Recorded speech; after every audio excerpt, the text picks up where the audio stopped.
Ghadi, welcome. Hello. How nice to hear you and see you. We had a bit of problem with the picture earlier, but now you're looking resplendent as always. Thank you. First of all, let's start with where you are, and then we'll go down the coast a bit, as well as up the coast a bit. What's happening in Lebanon? The last we heard, ministers were being forced out of your government because of criticisms they had made of the Saudi massacre of the innocents in Yemen.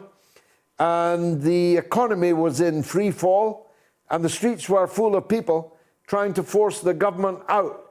What happened next? Well, actually, it's a political deadlock alongside with maybe one of the worst economic meltdowns in the recent history. It's the biggest Ponzi scheme ever. You have a bankrupt situation for a sectarian regime that was built on a deal, on a very fragile deal after the civil war. And things kept on escalating. What's happening in Lebanon now is that the political elite that was always chosen based on religion, based on this tribal kind of politics, is now trying to keep their heads, whether it's from asking them about the corruption, whether it's from imprisonment, or just to take like a ticket for the presence in the future of Lebanon. We are not well, but actually the political deadlock, as usual in a country as small and polarized and divided as Lebanon, it was always coming from the outside for us. So unfortunately, this reality that we're living in is probably, there's no end in sight for it until we see an end or something blooms for the rest of the region, for Syria, for Palestine, for Iraq. It's a very small country, sir, and you've known it, you've lived in it, you've witnessed our history more than myself, I suppose. There's no change in sight. It's just like the deep state kind of sectarian tribal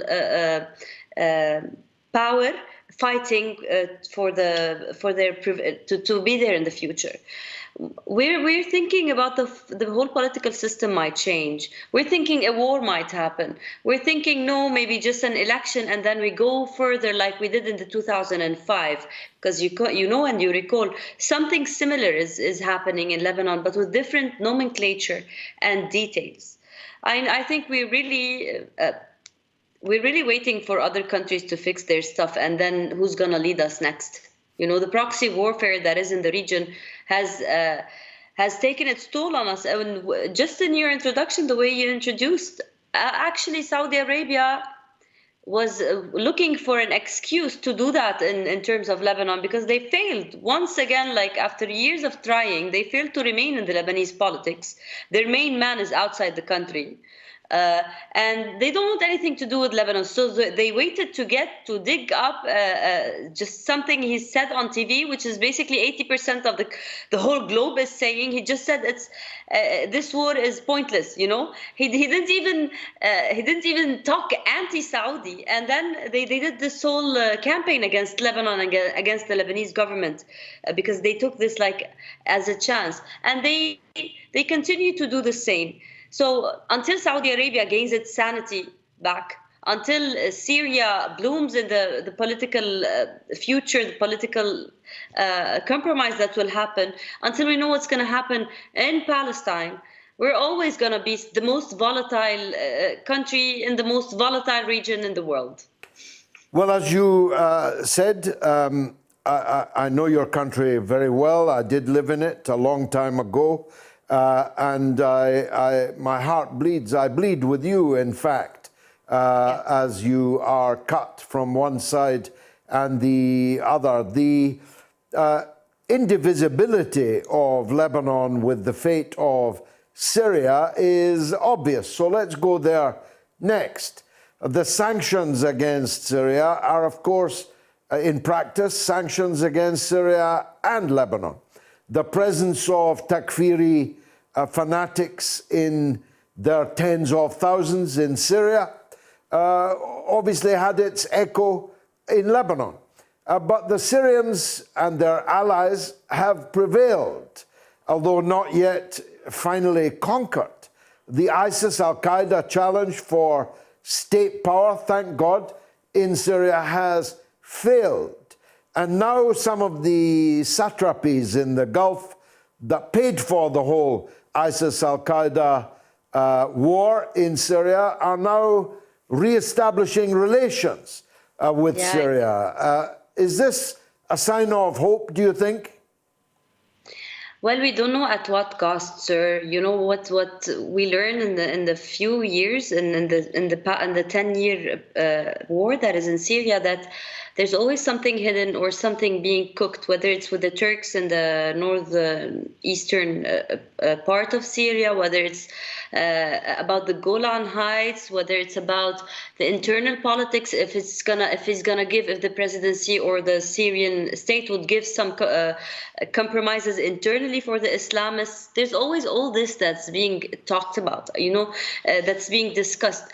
I think Syria, in the terms of everybody wanted Syria out, they were like the outcasts in the whole global community, and then they're coming back. You see the GCC countries coming back. This, of course, is a mark of a new era for Syria, and it prevailed with the help of Russia, basically, and Iran.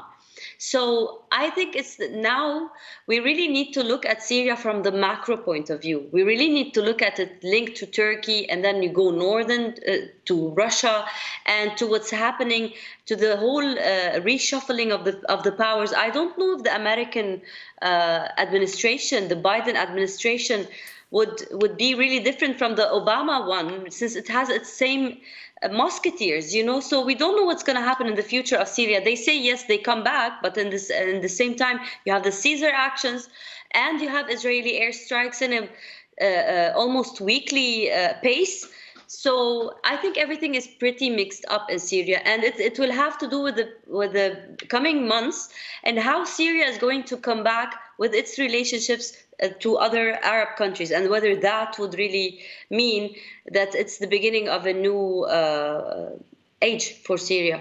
Now, if Syria and Lebanon are indivisible, so is Lebanon and Palestine, because you have, apart from anything else, you have at least 1 million, maybe more, Palestinian refugees living in your country all this time, mainly from 48, but also some more in 1970 after Black September.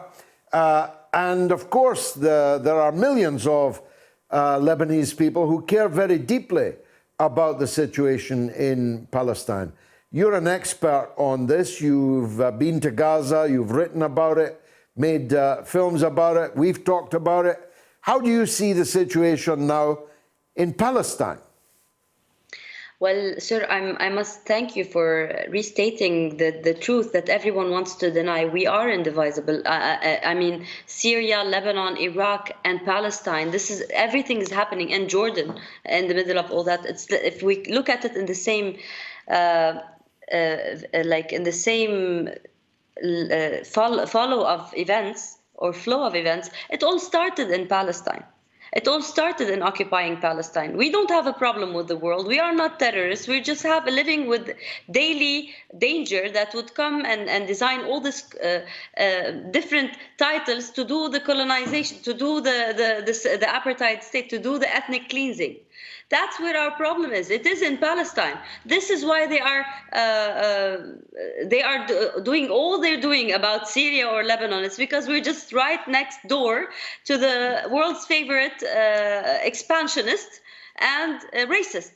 And I think what's happening in Palestine is the only bright thing that I can look at as a Lebanese sitting here in this nonsense that's happening in my country directly, in this economic collapse and political deadlock and all that. When I look on Palestine, when I look to Palestine and I look at the Generation Z, when I see the prisoner escape that happened, when I look at Hisham Abu Hawash yesterday, like reforming the rules of engagement to the whole Palestinian people and the whole Palestinian resistance, we must see these changes that are happening inside Palestine, and maybe this is the only hopeful thing I can look at. I mean, yesterday, like the past week, a Palestinian teenager was beaten up in Jenin, but the next day and the third day, he was beaten up by the Palestinian Authority, which is like they do the Israeli dirty work inside.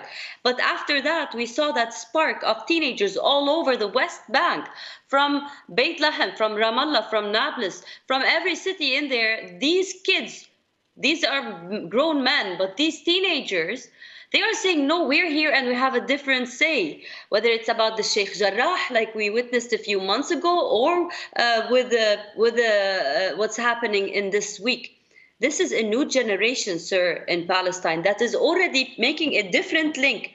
I mean, now you have a small skeleton forming that is linked to it, the Generation Z and their social media and their protests, and the evictions and the Israelization of Jerusalem and Muhammad al-Kurd and the whole movement, and the resistance, the armed resistance that would come out and say, you will not do this to the prisoners, because if you kill him, if he's dead, if Hisham Abu Hawash is dead, I will consider this an assassination and there will be retaliation. And then the next day, Israel forced to and obligated to free Hisham Abu Hawash, the longest hunger strike. These are things that weren't happening before. This link between the prisoners, the thousands of prisoners, and let me state and restate here that there are 1,595 people arrested for no reason, without charge, without access to evidence against them, under the system that they call it the administrative detention. So this man was arrested for no reason, for no charge, and then he did the longest hunger strike. And when they didn't want to let him out, you see Ziad Nakhali, you see a leader from the armed resistance, from Islamic Jihad, pointing out that if he dies, we will consider it assassination. And then the next day, the Israelis were forced to free Hisham Abu Hawash. This incident, Hisham Abu Hawash incident, is redefining the rules of engagement. And all these things that are happening, Gaza, the armed resistance, the Generation Z, the youth, and this prisoner revolution that is happening, I think it's like different than what we used to understand about Palestine. There's a new alliance between the forces of revolution from all these generations. And I hope that with this new year, like I previously read in an article while preparing myself to talk to you, sir, it's some analysts from inside Palestine call it's the year of the prisoners, because they're going to do a lot if it started like that. Well, that's a very positive note to finish on. I'm deeply grateful to you. I hope we can talk more regularly.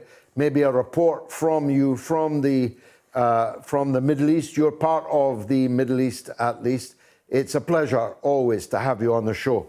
Ghadi Francis, thank you for the opportunity. For joining us.